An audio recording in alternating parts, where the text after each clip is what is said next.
You are now watching On Point, a news and public affairs show from California State University, Northridge. Hello and welcome to On Point. I'm your host, Arakelyan. Today we will discuss earthquakes and the effects they can cause. In January 1994, at approximately 4:30 in the morning, a 6.7 magnitude earthquake hit the Northridge community, damaging parts of the San Fernando Valley and causing significant structural damage to portions of California State University, Northridge.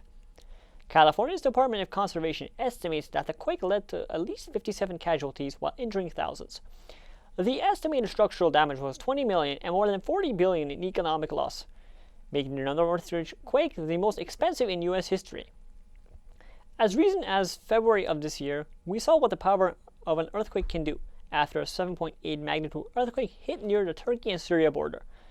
Per the United Nations, the quake led to more than 47,000 deaths, the collapse of buildings and leaving many unhoused, and the destruction of essential community facilities like schools and hospitals.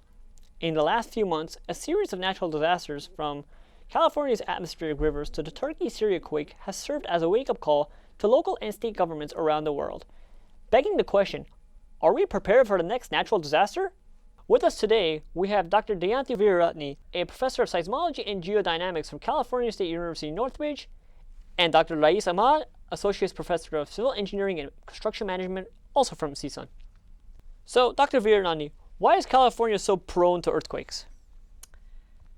The reason is we live near the San Andreas Fault. This is the only state in the country that has two plates. The San Andreas Fault divides California between the North American plate, where the rest of the country is on, and the Pacific plate, which is where Southern California is on. And the San Andreas Fault is a transform boundary which normally would have medium-sized earthquakes, but there's a bend in the San Andreas Fault near Fort Tejon that has not had an earthquake since 1857, which means recurring earthquakes of 150 million years. We're expecting another 8.0 earthquake since 1857. That means it was due in 2009. So we're due at any time, and there are hundreds of earthquakes around the San Andreas, including Northridge, that are releasing energy throughout. The San Jacinto is the most active. The Elsinore, Newport Inglewood Northridge are all major faults that can have earthquakes anytime because of the bend in the fault, which is causing a lot of stress, higher stress than normal. So, which parts of California are the most prone to earthquakes? Southern California, from Fort Tejon south, so all of Los Angeles, south of Fort Tejon, Santa Barbara, Ventura, Palmdale, Lancaster areas on both sides of the San Andreas. North of Fort Tejon, San Francisco are prone to earthquakes too, but they're more medium magnitude, 5, 6s, because the San Andreas is very straight there. So plates can slide easily past each other like a Tetris game, like pizzas on a Tetris board. But if you imagine if your brother stole your Tetris board and twisted it or heated it up in the microwave, you couldn't move the pieces very easily. So that's what's happening in Southern California. So we have earthquakes less frequently, but they're a larger magnitude. Okay. Well, thank you for your response. Now I will ask Dr. Ahmad similar questions. When did the state realize we need to accommodate California's earthquake hazard? Oh, yeah. I mean, the whole process has been started long ago. After 1994 earthquake, the whole scenario changed, and I mean the earthquake preparedness and all the building codes has been changed also. So yes, we are in an earthquake zone, and we have to live with that. How we prepare ourselves for the earthquake, that's more important. Okay. Given that California is prone to earthquakes, how has the infrastructure differed from different states? I'm a structural engineer, so I'll probably answer it from the structural point of view. The rest of the country does not, see that much of earthquake, or it's not kind of like statistically, we are not designing them for a large earthquake. But California, yes, we are designing it for at least a high magnitude of earthquake, like Richter scale 7 or 7.5, something like that. And obviously, our structural systems are based on those designs, especially buckling restraint brace frames, concentric brace frames, which you may not see in the Midwest zone or low earthquake zone. Do the parts of California that are more prone to earthquakes have stronger infrastructure? Heavier infrastructure, I would say. Well, it's a contradictory statement that we would like to make the structures lighter in terms of so that the earthquake force is less, but to take that force, our structural system gets more heavier. So yes, we want to make it lighter, but ultimately the structure itself gets heavier. So you will see a lot, huge size beams, columns, braces in buildings in Southern California. Our on-point reporter PJ Ahmad spoke to Joe Demers, a civil engineer for Alpha Structural, about retrofitting buildings. In 2015, the City of Los Angeles passed Ordinance 183893 that mandates pre-1978 soft-story buildings and non-ductile concrete buildings to be retrofitted. Civil engineer for Alpha Structural, Joe Demers, says that when these buildings were built, they weren't adequate for earthquakes, so they need to be retrofitted to be more secure. Demers says that soft-story buildings are especially susceptible to earthquakes due to their design. So if you have a building, it's usually a 2 or 3 story apartment building with parking on the first floor, and it's just held up by a couple small columns. Those buildings are very susceptible to sideways movement. So those are the kind of buildings that the retrofit has been mandated in the city of Los Angeles, and they're considering it in other cities. Over 2/3 of the 12,400 soft-story buildings in Los Angeles have been retrofitted. However, non-ductile buildings have been slower to retrofit. Well, it varies a lot for different kinds of buildings. For a large concrete building, it would have to be adding additional elements, increasing the size of the columns, adding more steel. It could be a lot more complicated with a larger building. There are only 3 cities in California that have a retrofit rule for non-ductile concrete buildings. In comparison, there are 9 cities that have a soft-story retrofit mandate. If a big earthquake were to hit, though, Demers says that California's infrastructure isn't bad. I'm not worried about major collapses, but it is possible. I mean, in the 1989 Loma Prieta earthquake in the Bay Area, there was a major section of freeway that collapsed. So it can happen. In general, we're pretty well prepared, but there's still a possibility. The timeline for retrofit deadlines are different with each city.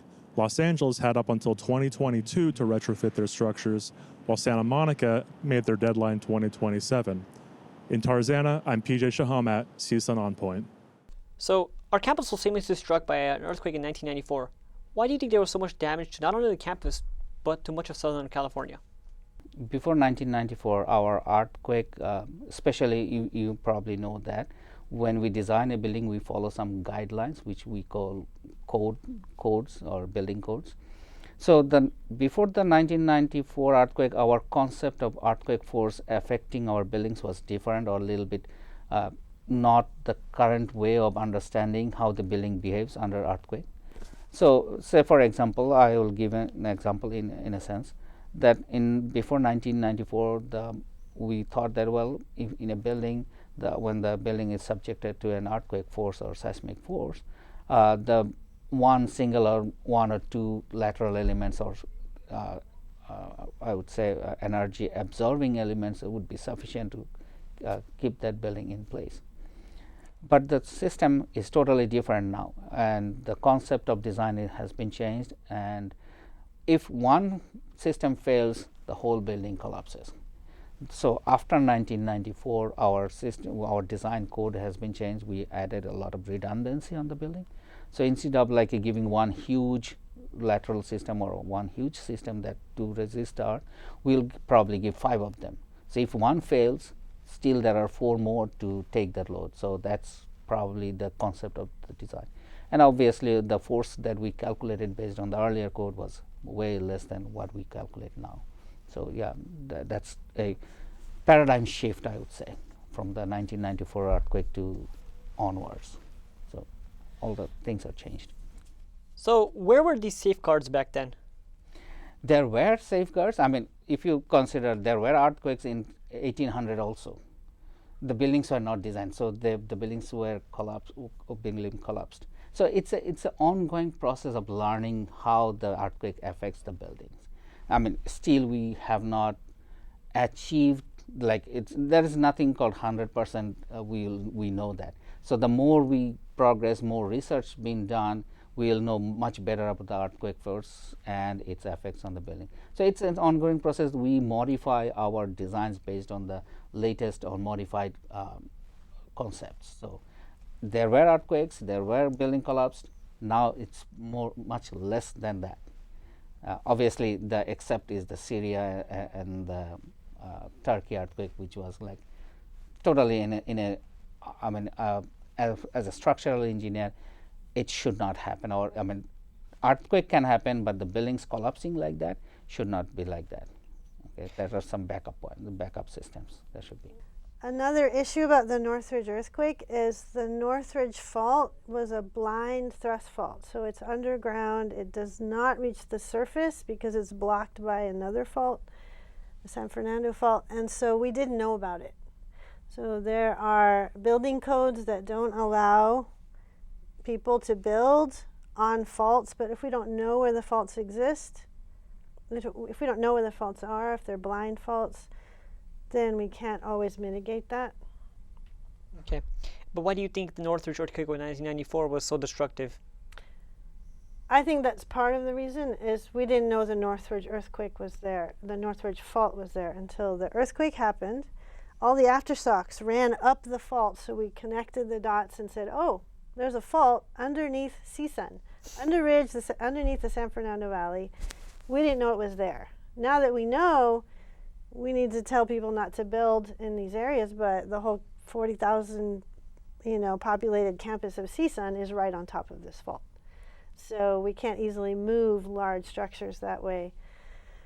Now, now we realize there are a lot of blind thrust faults we don't know about. But I also know that there are building approvals being made that has been pointed out by the Los Angeles Times for large skyscrapers next to Capitol Records, for example, that are right on top of the Hollywood fault. And they've been approved by the city. So Mayor Garcetti has promised there would be more scrutiny on creating maps that are available with the faults and the building areas. I don't know how much of that is actually happening, but I know real estate is a motivator here. There's a lot of people looking for housing, but there's also a lot of faults here. So that's where Mother Nature and faults are meeting the reality of living in Los Angeles. It's a difficult problem. Thank you, Dr. Weeraratne. Same question goes for you, Dr. Ahmad. Why do you think the Northridge earthquake was very destructive? Since you're a structural engineer, that's correct. I'm going to answer it from the design perspective, but let me add a little bit with your comment. Obviously, the real estate is the motivator for building new buildings. So the way we design a building is based on the current information that is available. So most of the numbers that we get for seismic load calculation is from USGS maps. So they are, I would say, updated, but they are also changing all the times. Okay, they are updating everything every time they get a new. So if I'm if I'm designing a building today, I will be using today's map. 10 years from now, that map can have a lot of additional things that we are not anticipating now. So based on that, we designed a building, and the building is designed to or is supposed to resist earthquake based on that map. Same thing happened when before 1994, what was available, they designed based on that. And then the Northridge earthquake happened, and we found out that, okay, there are a lot of other things are involved, which we did not know. So our design is already done. Construction is based on that previous or prior, I would say, prior information, but not the current. So if I'm designing today something, and I'm saying that, well, that would be sufficient to take the load for current situations, earthquake, 10 years from now, that situation may change. And we are saying that Northridge earthquake is a major one. That's our eye-opener true for our building design. But at the same time, if you look into the history, Similar earthquake, 6.7. 1 year later, exactly same date, January 17, happened in Japan, Kobe, and the number of fatalities was about 7,000. So I mean, yes, a lot of fatalities, about 57 people died in Northridge, a lot of buildings collapsed, and since we are on top of that fault, it hit us. But similar amount or similar scale of earthquake may have more catastrophic damages, I would say. So I mean, I'm not saying that we are lucky, but I'm saying that that was an eye-opener for us to design. The Southern California Earthquake Center started about 20 years ago trying to study earthquake hazards. They're even working on prediction these days. But one thing they have provided, and correct me if I'm wrong, is they're measuring expected ground shaking velocities and then trying to talk to engineers about whether their structures can withstand those types of velocities. During the shakeout annual events, we're talking to DWP, city officials, to see if water pipes can handle that type of shaking velocity. That type of information was not available 20 years ago. So there's a lot of modern science that needs to go into that. So I wanted to ask you, the largest recorded earthquake in history was a 9.5 magnitude in Valdivia, Chile in 1960. What are the chances that such a devastating earthquake could happen here in California? And since we claim that the big one is apparently on the horizon but has not struck yet, so what are your takes? So the big one in Southern California is estimated to be 8.0. In Chile, the largest magnitude, as you said, 9.5, is not likely to happen in Southern California. It happens in areas where there are convergent plates that are crashing into each other, subducting.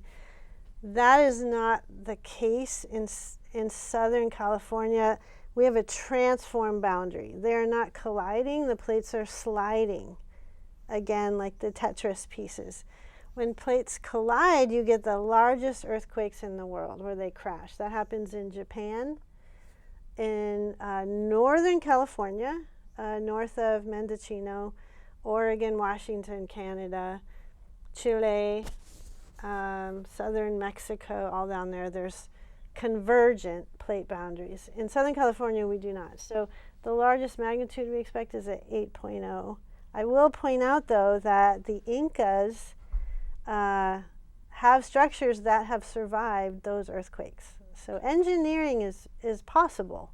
We can live safely in an earthquake zone if we really listen to engineers and listen to the earth and really take earthquake magnitude seriously and educate our population. My biggest concern is that people in Southern California are not aware, are not taught the dangers and the hazards of earthquakes and how to address them, how to plan for it, that everyone should have an earthquake kit, have a plan at home. I don't think this is really on people's minds, and that's a real issue beyond building, is what to do, how to prepare. All right, well, we have to get to the next segment. So earlier in the week, On Point reporter Siobhan Pert spoke with Nelson Cox, the emergency manager at CSUN, about how to prepare for a natural disaster like an earthquake. We live in a world where a natural or man-made disaster can happen at any time. Earthquakes are commonly known disasters here in West Coast regions. According to experts, California is due for its next big earthquake, and the big one is near. Emergency management programs are here to support and prepare you for your next unexpected emergency situation. One of the things that we are looking at is specifically a community emergency response team. So there will actually be a cadre of volunteer students and faculty and staff who will be a first responder on campus until the cavalry shows up, and that's the fire department and the police department in the event that there are catastrophic losses. When we think of preparedness, we think of earthquake kits and the obvious essentials to have in them, like water, flashlights, and food items. Some of the medication that these individuals take is for something as serious as blood thinners, so they won't have a heart attack or a stroke.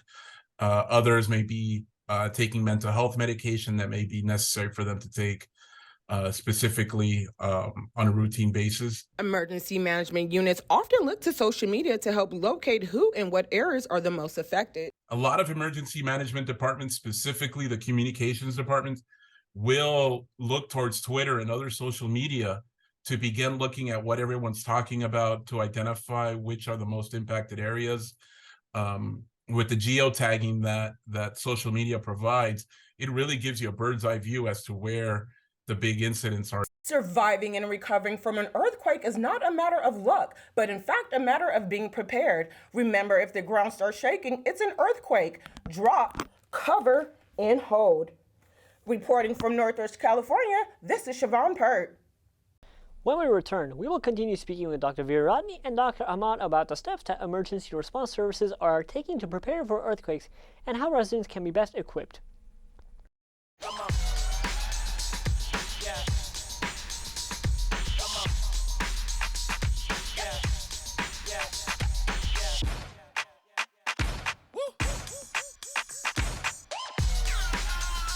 You're not going to get it all right. Just make sure you nail the big stuff, like making sure your kids are in the right seat for their age and size. Get it right at nhtsa.gov/the-right-seat. There's so many rewards in life. You coming into our home was one of the greatest rewards we could have ever had. You know, it took 20 years, and I got my third child, who was 17 at the time. It's so cool to watch the adult that you've become, and you really have done as much for us as you think we've done for you.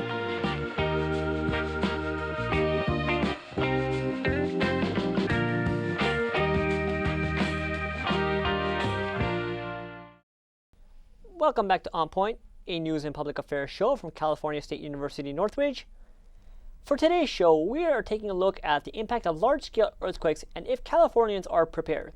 If you're just joining us, we're here with Dr. Weeraratne, a professor of seismology, and Dr. Ahmad, an associate professor of civil engineering and construction management, both from CSUN. Our On Point reporter, Randy Flores, spoke with community members and Captain Rico Gross, preparedness officer for the Los Angeles City Fire Department. In the San Fernando Valley, emergency response teams set up a disaster prepared fair in hopes of giving community members a better understanding of what to do in an emergency. According to FEMA, 68% of Americans have 3 or more actions ready in case a disaster hit. At the emergency fair, many essential community services were present, like SoCal Gas and Los Angeles Fire Department's Community Emergency Response Team, or CERT, a program that helps residents become first responders to a disaster.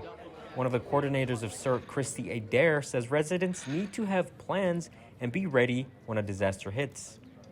So residents need to take care of themselves. They need to have stuff in their car in case they're at the grocery store. They need to have stuff at work in case it happens when they're at work. Other learning services were also available, like LAFD service to learn how to use radios in an emergency, the ability to speak with highway patrol, and even one community member at one of the informational tables, Kyle DeGo, shared his experience with the 1994 Northridge earthquake. I had a little BMW 320i. I dug it out of the garage. I put a glass of water on the roof. It rippled all day. So, and then we had the aftershocks. And, it was quite an experience. I'll never forget it. Also present was LAFD Captain Rico Gross, who says residents need to focus on their communities while emergency services reach them in a disaster. Again, have a plan, have the provisions. Try to understand that what happened is a natural fact of nature. And now that it happened, what are you going to do about it?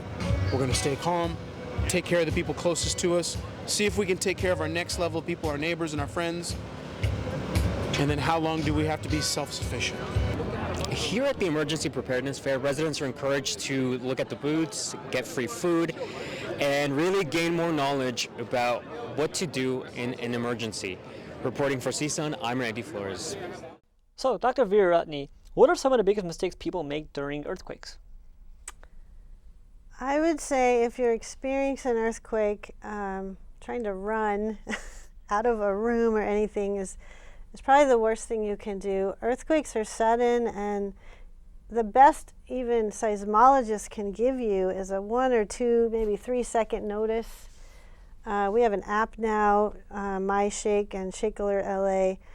You can really only get a few seconds. The earthquake is coming, and you have, in a couple seconds, the best thing you can do is protect your head and duck, cover your head and hold on, get your head underneath something stable. If in this case, it would probably be this chair or a table. Get away from windows. You know, stay close and try to protect yourself. You only have a few seconds. There's no time to go anywhere. Thank you. Now I want to ask Dr. Ahmad a question. What are some basics as far as trying to survive an earthquake? Well, I will say the same thing as Dr. Weeraratne told us. During an earthquake, obviously people are panicked. If you shake somebody, you are going to be in a lot of panic mode. So I don't know how to calm down with that, but don't run anywhere. You may run to a more danger position. So duck something under something, maybe table or somewhere, and save your like upper body. And if you get injured, you'll get injured. Okay, but save the main parts like the brain and the head, and then wait for the rescue team. If the whole building collapsed, then wait for the rescue team to come. Hopefully we will not have a situation like that. I'm not sure, but also one thing is that if you happen to be near anywhere there is a gas line or any other like utility lines, that would be one of the issues, because if a gas line bursts during an earthquake, that will ignite fire. That's even more dangerous rather than the earthquake forces or earthquake shaking. What advice would you guys give to someone who's not prepared for an earthquake? I tell people 3 things. Have an earthquake kit that's tailored to you, your family, your pets. Establish an out-of-state contact. Don't call your local friends and family during an earthquake. Their phone lines are not going to work. Establish someone out of the state. Everyone call that one person. You can quickly find out who's missing and who's fine. And then look for that person. You need a picture, a paper picture of people in your earthquake kit. Look online for earthquake kits and learn how to shut off your gas. It's an easy thing. Don't shut off your gas, but learn how to do it. You'll need a wrench. Grab the wrench, zip tie it to your pipe. If there's a fire next to you or a gas line breaks, turn off your gas during an earthquake. But Dr. Ahmad? Well, I'll say the same thing almost. One thing probably more like a mental boosting. Don't panic. It's a natural disaster. You cannot do anything. So do the best as you can. Have the kit ready and so on. Well, we're a bit short on time today. Thank you for watching On Point, a news and public affairs show run by student journalists here at California State University Northridge. We want to thank both of our guests, Dr. Dayanthie Weeraratne and Dr. Rais Ahmad, to discuss earthquakes and what we can do to be ready if disaster hits. For On Point, I'm Arakelyan.